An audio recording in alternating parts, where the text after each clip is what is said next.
Okay, so what a week of football. I mean, I feel like every game in the early Sunday window was pretty close, and although it got a little iffy later on, still a fantastic week, and let's get right into the recap. He's already dead! Well, Thursday Night Football is back. Once again, the games are just boring as hell, because right away this one was just over. The Bills were dominating in the first half, and they did this despite being horribly injured. Terrell Bernard went down in the middle of the game, and that's not even including all the injuries they had before. So many players are going down, and I just can't believe they're reusing the same script from last year. The Bills are about to be wiped out by the plague again. It's happening again. But honestly, they might not have had the worst of all the injuries, because meanwhile, the Dolphins and Tua had another concussion. Not a good look at all, but it seems like he's gonna be fine, and at least he's not gonna retire, so, you know, as long as he can be back in a week and the Dolphins don't lose every game, I don't know, maybe they can still be in playoff contention? Hey, Raiders! We are so back. Forget everything I said last week. The Raiders are going to the Super Bowl. We're the best team in the AFC. Remember, we're still the last team to beat the Chiefs, right? Nobody can stop us. All right, well, now that overreaction is over, wow, what a game. So for those of you who decided to tune in late in the second half like a rational human being when the game actually got interesting, congratulations. Because pretty much the only thing I remember happening in the first half was the Chain Gang bro going down, and it was looking like this new typical Raiders performance where our defense kept buying us chance after chance, but the offense looked so that at one point I was just on my knees praying for Derek Carr to come back. But then the second half happened, and I mean, the Ravens really didn't look good. Now, they have played against two amazing defenses to start the year, but like, somebody needs to be able to catch a pass in the receiving room that isn't named Zay Flowers, because every play was just Lamar snaps it, looks for Zay, he's covered, and then he scrambles around for a little and throws it out of bounds, and then just yells at his O-line. And then eventually, after an interception, our offense started to come alive. Minshew started playing like a bottom 10 QB instead of a bottom 2 one, and Devontae Adams and Brock Bowers were just unguardable. And because Justin Tucker missed a field goal, I'll say it again because I guess he does this now, Justin Tucker missed a long field goal, we did it. We won a football game. Now don't get it fucked up though. This game was absolutely blown by the Ravens. Why John Harbaugh is even allowed to have a challenge flag is beyond me, but he is, and he ended up wasting all the Ravens timeouts for the fourth quarter, and they collapsed down the stretch, blowing another trademark double-digit fourth quarter lead, but hey, I was okay with it. I thought the game was pretty cool, and now the Ravens have a ton of work to do if they want to get back into Super Bowl contention, because being at 0-2 and losing to the Raiders is not a good look at all. What in the flying f*** is going on this week? The memes for the Sam Darnold revenge game were funny, but like, memes are just memes, right? How did the Niners let this happen? I mean, the Vikings had possibly the worst start you could even have to a game, deciding to bust a move instead of downing a live punt and whatever the hell this was, but after that, the 49ers were just getting ass blasted by a bad team. Purdy was making a lot of mistakes, even without facing much pressure, and he honestly should have had at least 2 more picks, but the Vikings left the door open just a little bit late in the game, and add on Fred Warner playing out of his mind as usual, and with a few minutes left, the Niners could have really stolen this win. But Sam Darnold was dialed in on Sunday. His bomb to Jefferson was the turning point in the game, and with a chance to ice the game with a field goal, Darnold converted on third down time and time and time again. I mean, he looked shockingly comfortable out there against the 49ers, but this game still came with a price. Aaron Jones, Justin Jefferson, and Dallas Turner all went down at some point, so, you know, tough breaks there, but you just beat the best team in football, Minnesota. Good shit. Enjoy your week. You deserve it. The Carolina Panthers are changing the way that we as humans conceive sports itself. I mean, if you're a Panthers fan, you're sure as shit not watching a football game for a fun experience at this point. There's no f***ing chance. So I think at this point, the only way to keep being able to process this grueling ancient medieval torture method, also known as watching a Panthers game in 2024, is to just see how low you can go. I mean, let's be honest here. The Chargers aren't good. They're fine at best, but you just got put on the black couch for 2 hours again, and I think it's time to accept it. With his official benching at the hand of David Tepper himself, probably, there's no other way to look at it. It's what the stats have been telling us the whole time, but Bryce Young is just not an NFL quarterback. He's just not, and I got a video coming out at him later this week because I just don't have enough time to talk about him here, but It's just, this man Bryce Young is already in Zach Wilson, Jamarcus Russell, Achilles Smith, Ryan Leaf range as a bust. It's really sad to see, because he seems like a good guy, but, you know, that's not enough in the NFL. The Panthers are now just a sad, sad team to watch.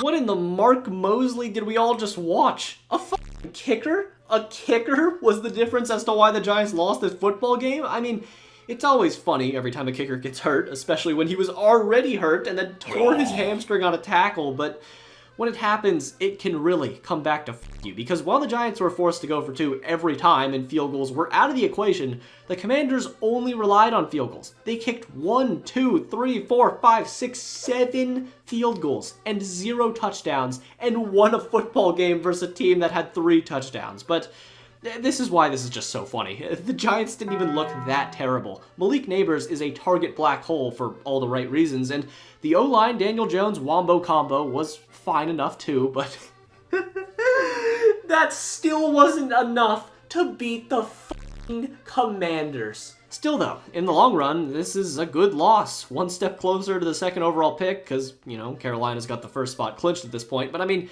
the way this year is going, the Panthers-Giants game in Germany is about to be the final punishment for the Axis powers. I mean, Christ, who is responsible for this matchup? I want names, but still, back to the game. If Malik Neighbors catches that pass near the end, I mean, everything changes. So, in a way, this loss was devastating. It definitely hurt, but it's also kind of the best thing that could have happened. For draft position, this is great, and you also looked like you weren't completely incompetent, so, you know, just put on a smile and move on to next week. Uh-oh, Detroit. Uh-oh. This is not a game you can afford to lose, especially the way you lost it. I mean, the stats show Lions domination. They outgained the Bucs by like 200 yards and ended up having to play catch-up for most of the game. I don't know who or why this was allowed to happen, but Ben Johnson and Jared Goff were not on the same page. After underperforming in the red zone all game long, they finally got something of a groove going, with Monty's fat ass falling forward a yard for a score, and versus the Tampa defense missing a ton of pieces already, and Vita Vea mid-game, you would assume they would resort to a mainly run-focused plan, especially with Jared Goff playing so poorly, but they didn't. And, you know, give credit to Baker Mayfield for making plays on offense for Tampa with a grown man drive himself, but the Lions just couldn't find the end zone. That's really it. Baker outplayed Goff, and for the Lions' sake, they better pray that the better team didn't win. Now, I still think the Lions are the better team, but, you know, I also feel like this is something they could just do every few weeks or so. Aiden Hutchinson had 5 sacks, but the offense just dragged the defense down at times, and I don't know. Consistency is going to be the bane of this team's existence, and, you know, that's not a good thing. But with seemingly every single NFC contender getting punched in the mouth, I don't know, maybe this game won't even matter that much. Yes! Yes! Wow. I want to sincerely apologize for everything I said last year, because I guess the Saints are just amazing now. The disrespect going their way all week, too, was just insane. I mean, they were ranked around 22 in some power rankings I saw, and they came out there and just made a statement. Carr is low-key the leading MVP candidate right now. It's so beautiful to see. Now, all the credit is going to go to Carr and Clint Kubiak. It was all Pete Carmichael's fault last year and his cock ring that held the Saints back from any happiness, but honestly, I think the O-line for New Orleans deserves a lot more credit. It's always been known that DC has an arm, it's just he was never protected last year. But all of a sudden, Carr has taken 2 sacks in 2 games, and one of those games was against Micah goddamn Parsons. So just great work by the big guys up front. And by year's end, if this keeps up, guys like Eric McCoy could become household names. But meanwhile, the Cowboys just stick to the formula. Why are they like this? It's either a blowout their way or the other. The defense was just turned into ground charcoal. They didn't have the speed to keep up with Rashid Shaheed, Alvin Kamara, and, I don't know, Taysom? Rough game, Dallas. But, like, come on. We didn't learn anything about the Cowboys that we didn't already know. This damn near same game happened against the Packers, and it's gonna keep happening. We all know this with Dallas. We didn't learn anything. Aaron Rodgers has made a deal with the devil. In order to maintain a sustainable amount of life essence in his zombified leg, others must pay a toll. DJ Reed, out. CJ Mosley, gone again. And finally, Jermaine Johnson with a torn Achilles. Of course. F you, Jets. You're not allowed to be good. I should have known. Why did I ever think there was a glimmer of sunshine in this dark, dark abyss? And meanwhile, the game was uninspiring. Will Levis wasn't even playing that terrible, but it wasn't enough still because, well, the Titans are bad. But we ended up having a close finish anyways. Aaron Rodgers made the right throws at the right time, and only places Aaron Rodgers can get the ball to, and the Jets defense also did make a stop when they needed to. It's just the blood tax paid for New York was just too much. I don't know if the Jets are going to have enough fuel as the year winds down, but we'll see. And as for the Titans, I mean, Will Levis's development is all you can really hope for at this point, but as it's looking, he is not the franchise, because all this man is doing is providing interesting media every week. If any coach ends up winning a singular football game with Malik Willis at quarterback, it should warrant like a Purple Heart or something. This game was another near flawlessly called game by Matt LaFleur for most of it, as he just strangled the Colts in the time of possession battle. And this is why they brought in Josh Jacobs, for games like these. Not all running backs can handle 30 plus carries a game while being efficient, but JJ can. And despite having a running back at quarterback who can't complete a forward pass and doesn't know the playbook, the Colts, with a chance for a statement blowout game, just themselves. Anthony Richardson was so disappointing in this game, man. With everyone blinded by his potential to be a fantasy demigod, Richardson continued to show that his accuracy and IQ issues are not going away anytime soon. I mean, I'm no breakdown a player and examine his every move guy whatsoever, but his film is going to look rough from this game. So many missed opportunities in this one, just like in week 1, and at this point, I think we kind of have to accept that AR isn't going to be Lamar Jackson, but, you know, maybe that's okay. I guess okay isn't the right word because the defense is even more of an issue by, like, a lot. I mean, Josh Jacobs did what he wanted when he wanted, even though the whole fucking continent knew a run was coming. And this is coming a week after women respecter Joe Mixon smacked the fuck out of y'all. So just please bounce back from this humiliation, Indy. Please. I don't want to have to rant at you now. Okay, panic button needs to be smashed, Jacksonville. I mean, this offense is lifeless. Not only did Trevor Lawrence have 16 yards in the first half, which is already a death penalty level offense, but the defense made Deshaun Watson look good for, like, 8 minutes, and then he went right back to being Deshaun for the most part. But still, the Browns ended up winning this game. The Cleveland defense made plays when they needed to, admittedly, with the safety all but icing the game. It's just, I don't know how they did it. Look at this shit, man. 2 for 14 on third down conversions, and they won the football game. Fix something, Jacksonville. This offense needs a spark plug, and the defense needs a bottle of Jack Daniels. Anything to get through the pain at this point. Intercepted at the goal line! Well, let's calm down here, because for a game that was pretty much just the worst 1-0 teams in the league going at it, this was a ton of fun. It's fucking hilarious that the Patriots had Malcolm Butler ring the bell before the game, but maybe karma wasn't on their side after that, because, I mean, what an amazing performance from the Seahawks. After a game versus Denver where they dominated in the second half with the run game and Kenneth Walker, with K9 out and that game plan completely limited by the Patriots, they just torched them through the air. Obviously, DK and JSN went nuclear, but Geno Smith played a fantastic football game. The Patriots even played the offensive game plan they wanted to, establishing the run, but in the end, just Jacoby Brissett not being able to keep up with the Seahawks passing offense costed them the game. Still though, let's not act like the Patriots didn't come a play or two away from winning this one. If Geno doesn't have a game-tying drive, or if the Patriots don't get that PI at the end, they win this game. It's just a sloppy team making sloppy mistakes, but Seattle, man, they might be for real. This might be the team that I was underrating the most, because the offense looks so versatile. It's really impressive. And when the defense is on, they're a damn near top 10 unit as well. So I am really excited to see where they go from here this season. Well, this game was fun. I had a good time, but I still can't understand how the Bengals managed to lose this game. Patrick Mahomes played, dare I say, mortal and bad football. If Mahomes ever makes a mistake, ever, like throwing an interception, you need to convert after that. Simply put, which the Bengals did when they scored a touchdown early on, and then proceeded to blow a coverage for a Kansas City touchdown. And then at the end of the third quarter, when it looked like the game could be over with a Bengals touchdown after one of the best picks I've ever seen, sack, fumble, Kansas City brings it back for 6. Fabulous. It's like the Bengals would rather be in a close game than just close it out themselves. And that's not even mentioning plays like Jamar Chase having a shit performance and a monumental meltdown to mess things up. But In the end, a lot of zebras were involved to close it out, but I mean, come on, there should be no controversy here. All the penalties were pretty clearly illegal, and Harrison Butker sent the Bengals home with the Bengals now sitting at 0-2 with the Ravens in the AFC North. Yikes. But still, Joe Burrow did look good though. Let's get that out of the way. So he is not going to be an issue, and I think the Bengals should really focus on getting Jamar Chase more involved and opening up the run game, because that's just been a non-factor so far. And if the defense can continue to play good every now and then, consistency should be the Bengals' big issue if they want to be true contenders. And, you know, with how they've looked through 2 weeks, I'm not sure consistency is going to be something that they specialize in. Oh god, everyone's dead. It's over. Puka, Kupp, Joe Noteboom, Isaiah, Darius Williams, and even more. I mean, this isn't fair. Why does it have to happen to Matthew Stafford? Why can't he just be happy and on a contending team for more than one season?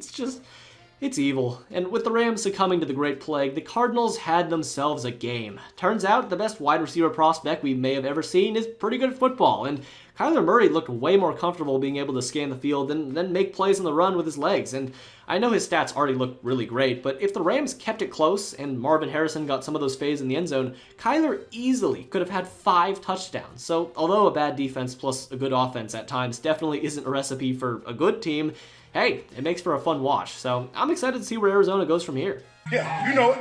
Yeah, you know it. I mean, I think everyone was ready for this game to be the most boring one of the week, and it was. This was a tough watch. I salute to the brave soldiers who sat down for the entirety of this game. That could have not been easy. But on another note, I'm still so surprised that Denver decided to just throw Bo Nix in the fire. To me, at least, he just doesn't look ready at all. This team has no receivers, no backs, nothing. He's just set up for failure. And against a defense like Pittsburgh's, there was no chance he wasn't going to leave this game with his ego bruised. But what's funny to me is that if Jarrett Stidham was playing, I feel like Broncos fans would be calling for Nix to come and save them, because the same shit's happening damn near with the Patriots and Drake May. Just have patience, Denver fans. That's all I'm saying, because that's really all you can do. Watching this Broncos team is just like the same thing as the Russell Wilson Broncos 2 years ago. It's just the expectations are 0 now. And meanwhile, the Steelers made this game as boring as possible, with Arthur Smith football doing its usual thing, and